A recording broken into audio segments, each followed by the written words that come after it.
Bem, pessoal, agora nosso assunto é sobre articulações dos membros superiores. Lembrando que é uma aula de anatomia, então eu irei falar sobre conteúdos que aparecem em questões de provas, de concursos e provas de residência, só que esses conteúdos específicos da anatomia. Então, nessa aula eu vou falar de classificação morfofuncional das articulações, vou citar os ligamentos que estabilizam essa articulação e os movimentos também, tá?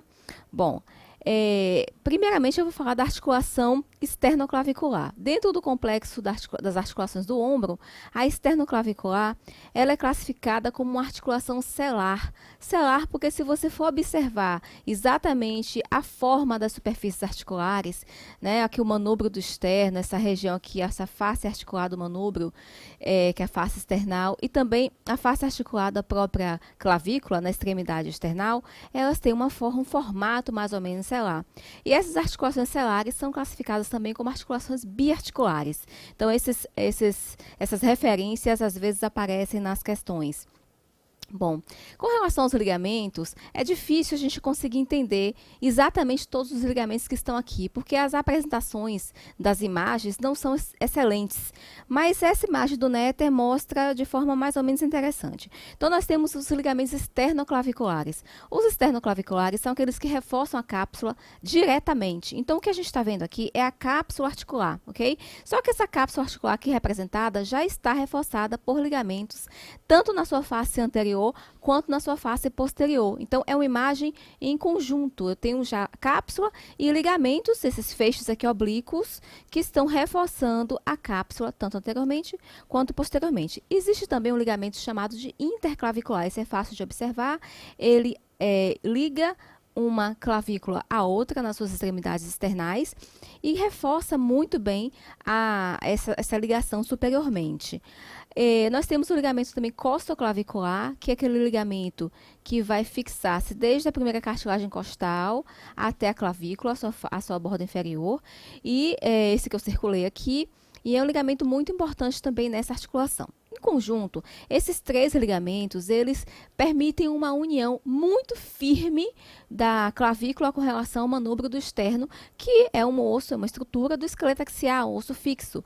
E a clavícula, como a gente sabe, é um osso móvel. Então, durante os movimentos claviculares, que são movimentos mais livres na extremidade lateral, em função da presença da articulação glenomeral, nós temos aqui, então, uma área de maior estabilidade em função de todos esses ligamentos e também da forma das superfícies articulares que geram encaixe relativamente bom. Nós temos também um componente extra nessa articulação, que não é comum a todas as articulações sinoviais, lembrando disso, que é um disco articular. Esse disco aqui foi representado nessa parte da articulação, que ela está aberta, acho que vocês podem perceber que foi feito um corte coronal. E aqui eu tenho, então, a presença, em azulzinho aqui no meio, do disco articular, que auxilia na congruência entre os ossos, também evita cisalhamento, né, absorve choques também, os impactos que essa articulação pode receber, especialmente se nós, por exemplo, caímos com as palmas das mãos estendidas, espalmadas no chão, né? Então, essa é a estrutura da articulação esternoclavicular. É uma articulação que alguns movimentos podem ser percebidos. Aqui eu tenho um diagrama com os possíveis movimentos claviculares, de elevação, depressão, protração, que é o deslocamento para frente, a retração, e as rotações. As rotações acontecem em torno do eixo do osso, aqui bem representado por essa setinha aqui.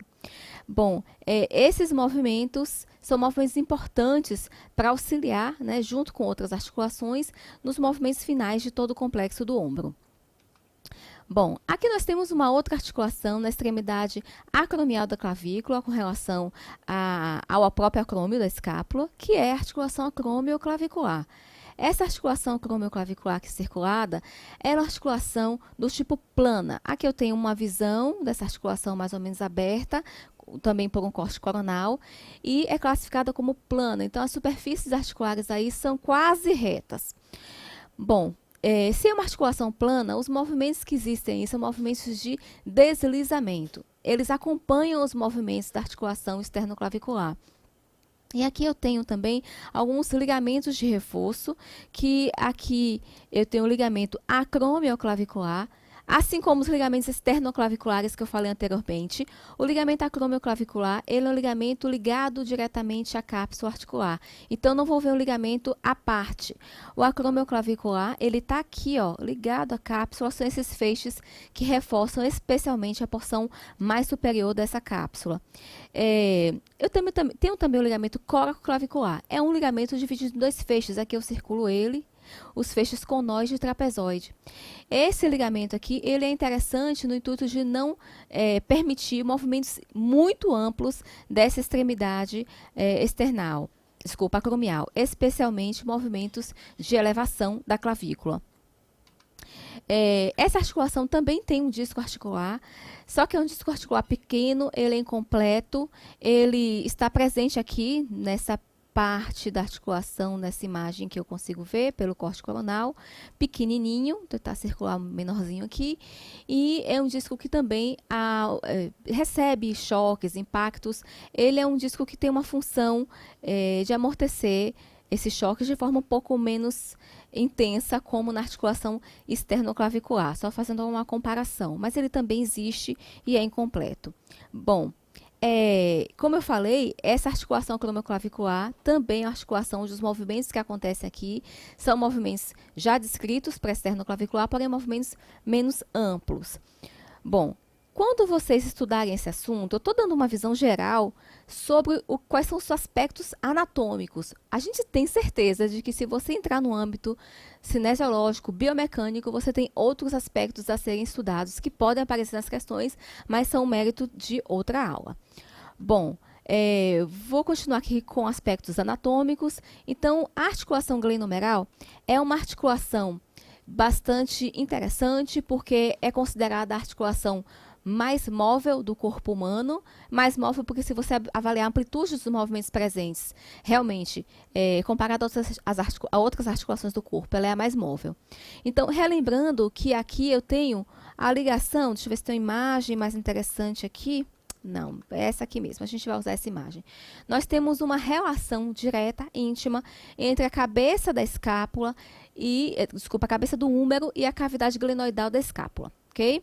Lembrando que é essa junção.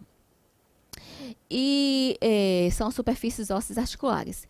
Então, eu tenho uma classificação morfofuncional específica que diz que essa articulação é do tipo esferoidea, ou esferoide, ou esferoidal. É a classificação pelo fato da cabeça humeral representar o terço de uma esfera. Então, a gente consegue lembrar isso muito bem, porque vimos muito isso no curso de fisioterapia. Então, é isso aí. Os ligamentos aqui existentes são ligamentos que reforçam bastante essa articulação. Existem os ligamentos glenomerais. Os glenomerais, tá faltando uma figurinha, mas tudo bem. Se eu observar a cápsula articular aqui nessa imagem, ó, eu vou perceber que essa cápsula, que é a parte mais interna, vou tentar marcar aqui para vocês, é uma cápsula que já tem um reforço externo desses tecidos um pouco mais densos em volta dela, que são exatamente ligamentos. Então, os ligamentos glenomerais, eles são ligamentos que reforçam a cápsula na frente, anteriormente. São os glenomerais superior, médio e inferior, reforçam a cápsula na frente, anteriormente. Okay? O ligamento coracomeral, nessa articulação, ele tem uma função de reforçar a cápsula nessa porção mais superior. Ele fica logo abaixo do tendão do músculo supraespinal, para que você tenha essa referência. Então, mais ou menos nessa região aqui onde eu marquei, é um ligamento que reforça superiormente a cápsula. Essa cápsula não tem reforço ligamentar lá na parte posterior. Ela somente é reforçada pela própria cápsula articular. Então, é uma região mais fraca mesmo. O ligamento transverso do húmero é um ligamento que está aqui, ó. Dá para observar bem na imagem, vou tentar marcar direitinho. Ele é um ligamento que se fixa desde de uma crista intertubercular a outra, né? Então, de uma crista tubercular, melhor dizendo, a outra. Desde a crista do tubérculo menor à crista do tubérculo maior. Então, está aqui esse ligamento. A função dele é sustentar na posição relativa o tendão do músculo bíceps braquial, que é um tendão que atravessa essa articulação. Então, lembrando que essa articulação também é reforçada pelo tendão do músculo bíceps braquial, que atravessa internamente a articulação, passando aqui por dentro do sulco, né, do húmero, que é o sulco intertubercular, e vai se fixar lá na crista do sulco, crista do tubérculo maior, lá na escápula, tá? Eu acho que o nome, se eu não me engano, mais específico é a crista do tendão bicipital. Tem um nome assim que eu não lembro muito bem, que geralmente não aparece nas provas. Depois vocês conferem, tá? Que tá exatamente aqui, tá? Bom, aqui a gente tem, então, aqui a presença também de bolsas sinoviais, a articulação rica em bolsas sinoviais, já que é uma área de grande impacto, né, entre estruturas muito próximas. Eu tenho ligamentos aqui ao redor, eu tenho tendões musculares, que são os músculos do manguito rotador, que também estão em torno dessa cabeça humeral. Então, as várias bolsas sinoviais reforçam essa articulação também. E uma estrutura muito importante que está aqui representada em vermelho é o lábio articular. O lábio articular, ele aumenta a superfície de contato da cabeça humeral com a cavidade glenoidal. Esse lábio articular é uma fibrocartilagem que está aí presente, que aumenta essa superfície, já que é uma superfície extremamente rasa.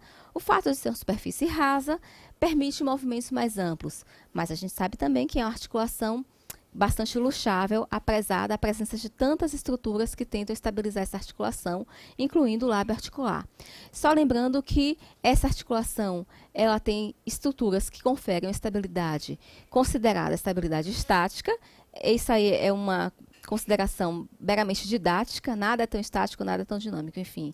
É uma estabilidade estática conferida pelo lábio articular, pelos ligamentos, e a estabilidade dinâmica é conferida pelos músculos, especificamente os tendões musculares do manguito rotador.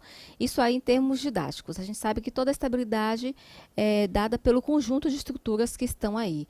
Então, ora, os ligamentos, por exemplo, são estruturas que podem promover uma estabilidade numa posição, numa postura parada, relativamente estática, mas também em diversos movimentos, já que os ligamentos eles limitam movimentos amplos além da amplitude normal da articulação. Eu falei um pouquinho de bolsa sinovial no slide anterior, mas eu quero chamar a atenção dessa bolsa subacromial. É uma bolsa importante, ela está dentro de um espaço, que é um espaço subacromial, e atualmente, não tão atualmente, já há algum tempo, essa região é considerada uma área articular, chamada articulação subacromial. Então, aqui eu tenho a presença de um arco coracoacromial, esse arco formado pelo processo coracoide da escápula, pelo ligamento coracoacromial, que está aqui citado, e pelo acrômio da escápula. Então, esse arco coracoacromial é o teto dessa articulação chamada de subacromial. E abaixo eu tenho a presença da cabeça do húmero, juntamente com seus componentes ligamentares e musculares em torno dela, então, que formam um assoalho. E no meio desse espaço eu tenho, então, uma bolsa subacromial, que é a principal dessa região, é a maior. Então, essa bolsa é importante no amortecimento de impacto de choques entre a cabeça humeral e o arco coracoacromial. Então, essa área aqui é considerada uma estrutura, na verdade, todas essas que eu citei são consideradas uma estrutura articular, uma articulação subacromial. Como não tem um osso com osso se articulando aqui, e eu tenho um nome de articulação, então o que seria isso? Seria uma articulação considerada funcional, não uma articulação real, como as outras três que eu falei até então. Bem, aqui eu tenho um diagrama mostrando movimentos escapulares para representar o que a gente conhece como articulação escápulo-torácica. Existem várias coisas para se falar sobre ela, mas nessa aula que eu quero que vocês lembrem que a articulação escápulo-torácica é também uma articulação funcional, já que a escápula não tem relação direta com outro osso em torno, né, sobre a parede torácica. Ela se articula por intermédio de músculos com suas fáscias musculares unidas. Então, eu tenho movimentos de elevação, depressão escapular, abdução. Aqui não, desculpa, aqui está representada a adução na sequência, né, linear. Aqui a abdução, Rotação para cima, que é o nome mais usado, chamava-se antigamente de báscula lateral, mas hoje é rotação para cima, e rotação para baixo. Esses movimentos considerados de rotação para cima e rotação para baixo, com essa nomenclatura atual, tem uma referência associada ao ângulo inferior da escápula. Quando ela se desloca para cima, rotação para cima. Quando se desloca para baixo, rotação para baixo. Mas, atualmente, alguns autores têm iniciado a chamar esses movimentos de rotação lateral e rotação medial. Ainda não está consagrado na anatomia. Bem, o cotovelo é uma articulação que envolve o complexo do cotovelo envolve 3 ossos, o húmero, a una e o rádio. Bom, mas, quando eu me refiro exatamente a cotovelo, geralmente, os autores, as bancas também nos concursos, vão se referir aos movimentos de flexão e extensão, que são os movimentos mais amplos da articulação, promovidos apenas pela relação húmero-ulnar, ok? Então, não se assustem se alguma questão estiver tendenciosa a falar de cotovelo se referindo à articulação húmero-ulnar. Mas não tem dificuldade com relação a isso, não. A gente sabe que o complexo do cotovelo envolve 3 ossos, húmero, rádio e una, sabendo que existe, então, uma relação húmero-ulnar e outra relação húmero-radial. Aí existe também uma articulação neste complexo que é a rádio-ulnar proximal. Então, com esse slide aqui, a partir desse slide, você já tem certeza de todas as articulações que existem nesse complexo aqui, tá? A articulação, na sua classificação morfofuncional, per si, ela é considerada uma articulação do tipo Ginglimon. Ou endobradiça. Por que isso? Porque a classificação morfofuncional, ela está relacionada, ela tem uma referência associada à sua relação húmero-ulnar somente. Aqui nós temos, então, os ligamentos de cada lado, né, o colateral ulnar, colateral radial, e aqui em torno do rádio, o ligamento que é chamado de anular. Esses 3 ligamentos reforçam a cápsula articular e, obviamente, de cada lado impedem movimentos em amplitude maior nos lados respectivos, onde estão presentes. Então, os movimentos possíveis são flexão e extensão, em grande amplitude, mas também dentro do complexo, como existe a relação entre o rádio e una, nós também temos movimentos de pronação e supinação. A articulação radiocarpal ou radiocárpica, que também é considerada a articulação do punho, ela é uma articulação que sua classificação morfofuncional está associada às superfícies articulares, ou seja, a primeira fileira dos ossos do carpo, os três primeiros, de lateral para medial, e também a superfície do rádio, a superfície distal do rádio que é mais ampla. Por isso que é chamada de radiocarpal. A una não tem contato tão direto, lembrando que existe um disco articular intermediando a relação da una com os ossos do carpo. Bem, gente, essa articulação aqui é classificada como articulação elipsoidea. Alguns autores dizem que é condilar, não tem dificuldade, não vai aparecer as duas coisas na mesma questão, tá? E observando aqui a imagem, eu tenho uma vista posterior aqui e uma vista anterior aqui. Basicamente, os ligamentos são os radiocárpicos, ou radiocarpais. Dorsais aqui, bem bonitos, é um feixe mais amplo, juntinho. E os ligamentos radiocarpais palmares, que são feixes mais espaçados, tá? Bom, essa articulação permite movimentos de flexão palmar, flexão dorsal, desvio ulnar e desvio radial, tá? Observando, então, que os ligamentos também reforçam de cada lado da articulação, sendo, então, os colaterais radial, próximo aqui ao polegar, e colateral ulnar, que aqui ficou bem escondidinho na imagem, ok? Bom, mãos e dedos não aparecem geralmente em provas de concurso. Eu só vou falar rapidamente sobre nomenclatura. Então, as articulações presentes aqui, a maioria são articulações planas, tá? A maioria. Então, as articulações são intercárpicas entre ossos do carpo, carpometacárpicas entre a segunda fileira dos ossos do carpo e a base dos metacarpos, intermetacárpicas entre a base dos metacarpos, metacarpofalângicas, que são articulações muito importantes, são articulações do tipo, inclusive, condilar, permite movimentos de flexão, extensão, abdução e adução dos dedos, são diferentes. Articulações interfalângicas, que são articulações semelhantes à do cotovelo, a húmero-ulnar, que são articulações endobradiças, também permitem movimentos de flexão e extensão, ok? Essas articulações aqui, é bom que você saiba a nomenclatura e os movimentos possíveis, mas geralmente não aparecem em provas. Bom, vamos praticar rapidamente aqui. São ligamentos intimamente relacionados à cápsula articular da articulação glenomeral, exceto, bom, que vai exceder aqui? O que é exceto aqui? São aquelas articulações, são aqueles ligamentos que estão mais distantes. Então, aqui nós temos o ligamento coracocromial, que eu falei que faz parte da articulação subacromial. O próprio nome dos ligamentos indica onde eles estão. Então, você tem certeza aqui que ele não está ligado à cápsula articular, assim como os outros presentes nas questões. Bom, indique dentre as opções abaixo as articulações do complexo da cintura escapular classificadas como funcionais. Eu falei que são as articulações escápulo-torácica e subacromial. E aqui mais uma questão, seguinte, o ligamento é um feixe de tecido fibroso formado por tecido conjuntivo denso modelado. A principal função dos ligamentos é prevenir movimentos excessivos ou anormais, eu falei sobre isso, além de manter a estabilidade das articulações pela sua função proprioceptiva. O ligamento anular é localizado, acabei de falar, na articulação do cotovelo, né, intermediando a relação entre rádio e una. Então, é um ligamento importante entre esses dois ossos. Bem, eu espero que vocês tenham entendido, é um assunto bastante extenso, mas esses conteúdos passados aqui são referentes à anatomia das articulações do membro superior. Então, desejo que tenham entendido, tenham gostado, boa sorte a todos.